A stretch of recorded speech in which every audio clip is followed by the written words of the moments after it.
আসসালামু আলাইকুম। আজকের ক্লাসে সবাইকে স্বাগতম।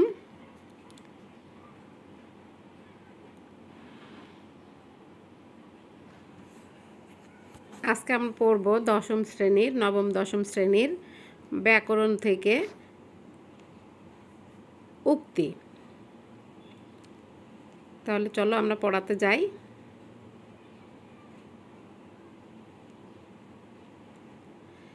উক্তি পড়লে আমরা কি শিখব, উক্তি থেকে শিখব কি সেটা আগে জেনে নিই।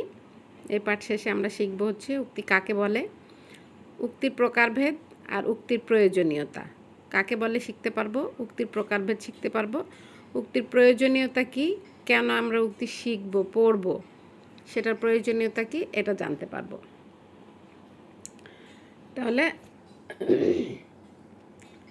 উক্তি সম্পর্কে আমরা জানি, আমরা বাংলায় বলি উক্তি, ইংলিশে হচ্ছে ন্যারেশন। উক্তিকে যদি আমরা প্রত্যয় করি তাহলে বচ যোগ কয়তয় রস্যি উক্তি হবে। এই বচ চয়ের নিচে কিন্তু হস চিহ্ন দিতে হবে। উক্তি মানে কথা বলা, উক্তি মানে কথা বলা। কোনো কথকের বাক্যকর্মের নামই হচ্ছে উক্তি। আমি এখন কথা বলছি, এটা হচ্ছে আমার কথা বলার যে ধরন, এটা হচ্ছে এক ধরনের উক্তি। তাহলে কোনো কথকের বাক্যকর্ম, যে সে কথাটা বলবে সেটাই হচ্ছে উক্তি।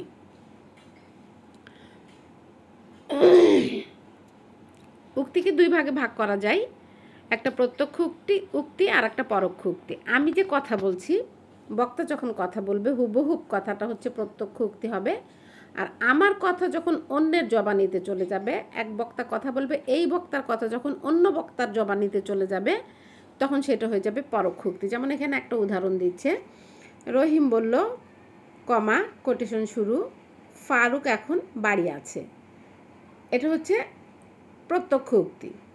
আর যখন আমরা পরোক্ষ উক্তি করব তখন আমরা কি করব, এই কোটেশন তুলে দিব, দিয়ে যে সংযোজক অব্যয় ব্যবহার করব। রহিম বলল যে ফারুক তখন বাড়ি ছিল। ফারুক এখন বাড়ি আছে, যখন আমার কথাটাই আর একজন বলবে তখন সে কি বলবে, রহিম বলল যে ফারুক তখন বাড়ি ছিল। তাহলে উক্তিকে আমরা দেখছি দুই ভাগে ভাগ করছে, একটা প্রত্যক্ষ উক্তি, একটা পরোক্ষ উক্তি। বক্তা যখন কথা বলবে, বক্তার কথা হুবহু বলাটাই হচ্ছে প্রত্যক্ষ, আর বক্তার কথা অন্যের জবানিতে যখন চলে যাবে তখন তো আর সে এইভাবে কথাটা বলতে পারবে না, একটু পরিবর্তন করে তাকে কথাটা বলতে হবে, তখন সেটা হয়ে যাবে পরোক্ষ উক্তি। আমরা প্রত্যক্ষ উক্তির থেকে যখন পরোক্ষ উক্তি করব তখন অনেকগুলো বিষয়ের পরিবর্তন করতে হবে, সেই পরিবর্তনগুলোই আসলে আমাদের শিখতে হবে আজকে। তাহলে দেখো আমি এক একটা উদাহরণ দিয়ে এক একটা নিয়ম শিখিয়ে দিচ্ছি তোমাদের। এখানে বলতেছে প্রত্যক্ষ উক্তিতে বক্তার কথাগুলো উদ্ধৃতি চিহ্নের মধ্যে রাখতে হয়, পরোক্ষ উক্তিতে উদ্ধৃতি চিহ্ন ব্যবহার হয় না। তার মানে কি, এই যে আমরা কমা দিচ্ছি, দিয়ে লিখছি যে পরোক্ষ উক্তিতে এই কমাটা আবার তুলে দিচ্ছি। আবার এখানে কি করছি, যে সংযোজক অব্যয় ব্যবহার করছি এবং আমরা সর্বনামের পরিবর্তন করছি। খেয়াল করে দেখো, মিতু বলল আমি পুরস্কার পেয়েছি। এখানে আমি বললাম কথাটা যখনই অন্যের জবানিতে চলে যাচ্ছে, পরোক্ষ উক্তিতে চলে যাচ্ছে, তখন কি হচ্ছে, মিতু বলল যে সে পুরস্কার পেয়েছে। দেখো ক্রিয়াপদেরও পরিবর্তন হচ্ছে। তাহলে আমরা উক্তি যখন পরিবর্তন করব তখন আমাদের কিসের পরিবর্তন করতে হবে সেগুলো খেয়াল রাখতে হবে।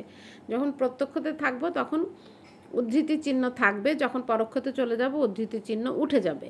যখন আমরা পরোক্ষ উক্তি করব তখন যে সংযোজক অব্যয় আসবে সর্বনামের ব্যবহার করতে হবে, সর্বনাম পরিবর্তন করতে হবে এবং ক্রিয়াপদেরও পরিবর্তন করতে হবে। তাহলে আমাদের 2 নম্বর নিয়ম দেখি আমরা কি। 2 নম্বর নিয়মে বলছে, ইংরেজিতে প্রত্যক্ষ উক্তির প্রধান বাক্য যদি অতীতকালের ক্রিয়াপদ থাকে তবে পরোক্ষ বাক্যে সকল ক্রিয়াপদ অতীতকালে পরিবর্তিত হয়। তার মানে কি, আমরা যখন প্রত্যক্ষ উক্তি অতীতকালের ক্রিয়াপদে করব তখন পরোক্ষ উক্তি ক্রিয়াপদ অতীতকালে পরিবর্তিত হয়ে যাবে।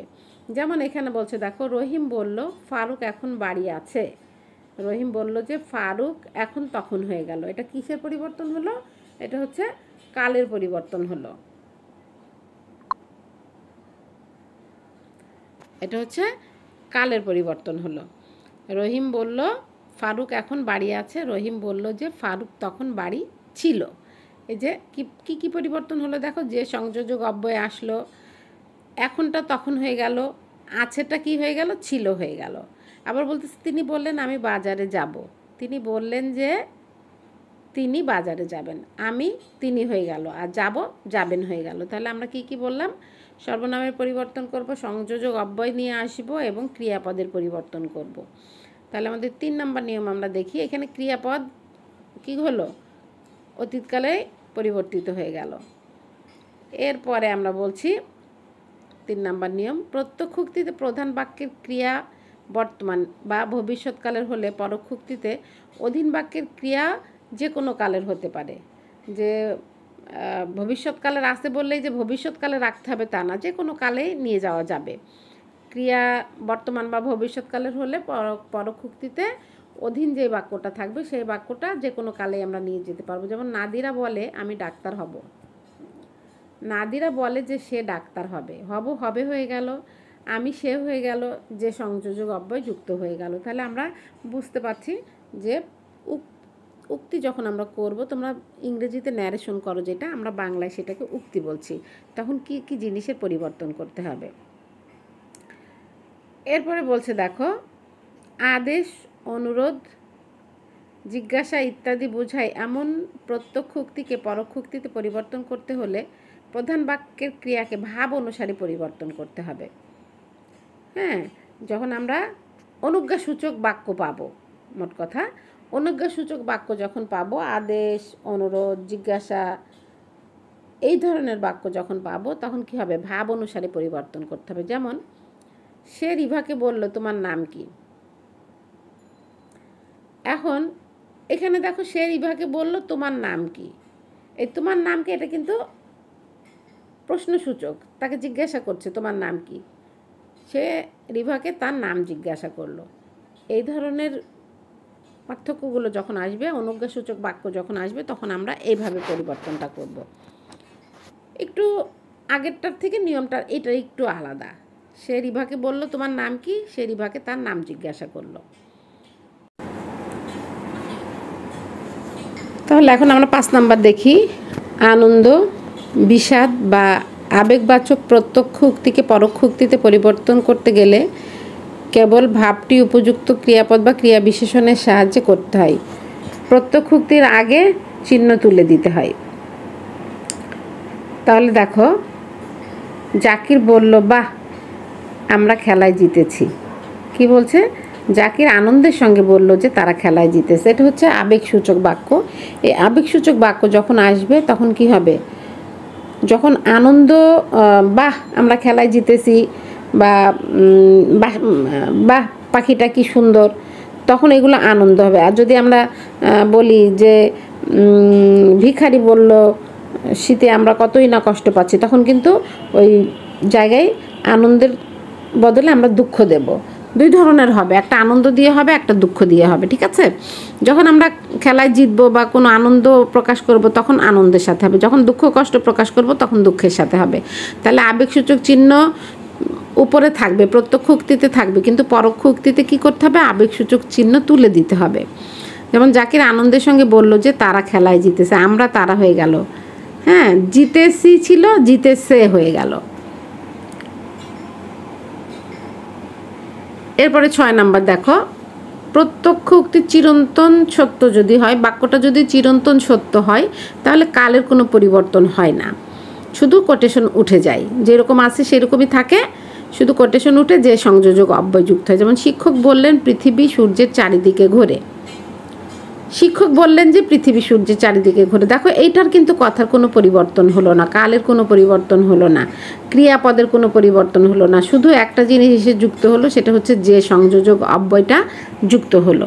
তাহলে আমরা 6 নম্বর দেখলাম কি, চিরন্তন সত্য যখন হবে তখন যা আছে তাই থাকবে, কোনো পরিবর্তন হবে না, শুধু যে সংযোজক অব্যয়টা এসে যুক্ত হবে পরোক্ষ উক্তিতে।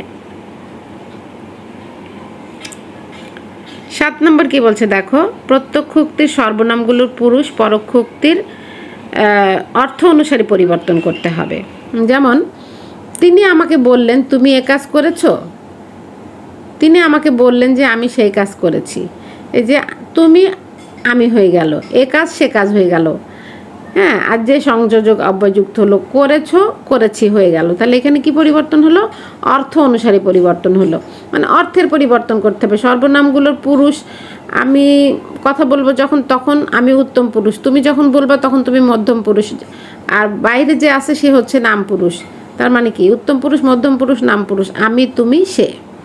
তাহলে তিনি আমাকে বললেন তুমি এ কাজ করেছো, কী হবে? তিনি আমাকে বললেন যে আমি, তুমি আমি হয়ে গেল, এ কাজ সে কাজ হয়ে গেল, আর করেছো করেছি হয়ে গেল। তাহলে এখানে সর্বনামগুলোর পুরুষ পরোক্ষ বাক্যের অর্থ অনুসারে পরিবর্তন করতে হবে।